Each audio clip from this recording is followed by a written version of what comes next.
lewru ala fayore mo tinodiri e ɗe ɓornule e ɗe ñantule no andi ko pulagu tigi dogata ɗo e nder dulal jaaɓe hattirde Cheikh Anta Diop fette sukaɓe fulɓe wonɓe e maggal kolliri pulagu caggal ɗen ɓornule hay ndefuli keedani hen caggal.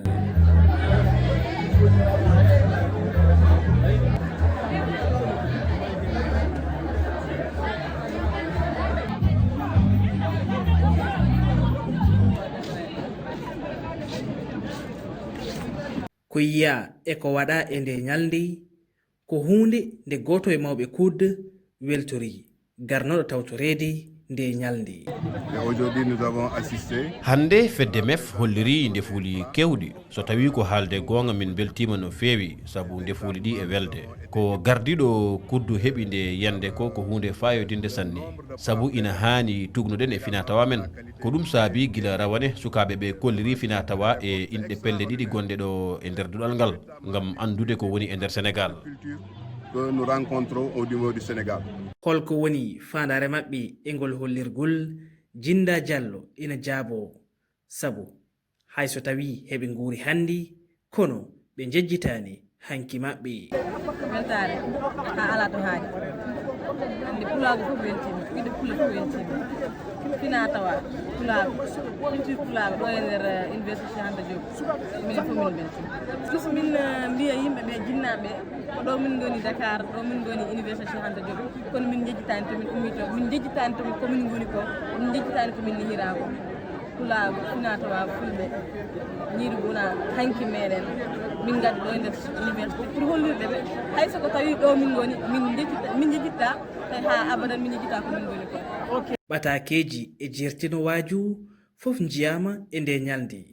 ɗum ko hunde nde sukaɓe fulɓe bagginta faade e rendo men hande.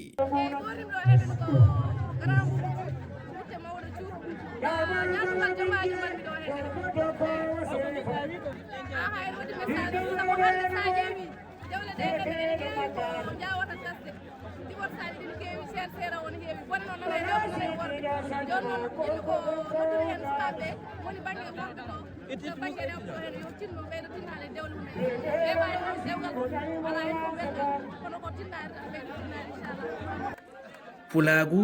ko ngalu ko hunde nde ɓe sukaɓe jiɗi jaggude. jiɗ ko hollirde ɗo nder université ala leñol ɓurgol welde men culture ala leñol ɓurgel welde culture pular nder ɗo te ala ɓurde en hande welnude culture ma ala ɓurde en hande fonkude hoore ma ala ɓurde en handude mawninde hoore ma saabi enen fof eɗen gandi pular kam eɗen jogui ɗo figure uji emblématique uji gandanɗa mbaɗi foof a histoire du Sénégal wadde ɓiɓɓe fulɓe eɓe foof kal goppuɗo leñol ngol tan wonde a waɗama considéré mo gandanɗa anda valeur ma te pulagu hollirama e nder ngal duɗal jaaɓi hattirde ngal Cheikh Anta Diop sukaɓe rewɓe e worɓe moni kala ñantorima no wawiri ngam hollirde pulagu innira nde ñalde pulagu ko Mouhamadou Sow gardiɗo GTS Saydou Sow gardiɗo MEF feddere ndinde sukaɓe janggoɓe e ngal duɗal suuɗani weltare faade e makko. so ɗum yawti calminen teddiniraɗo oɗo balade culturel neɗɗo tedduɗo timmuɗo jingonowo pulagu no feewi no feewi no feewi mo ganduɗa talaɗo pulagu o feeri noddu tan o ari o tawti pulagu o jingani fulɓe hanki o jinganiɓe hande cuɓiɗen ɗum mbaɗɗen ɗum parrain oɗo balade culturel men monsieur Mouhamed Sow a salminama. yalla nde ñalde fannuji goɗɗi patuɗe e pinal pulagu mbaɗama e yeru hirdeli fulɓe ha e ko nandi hen.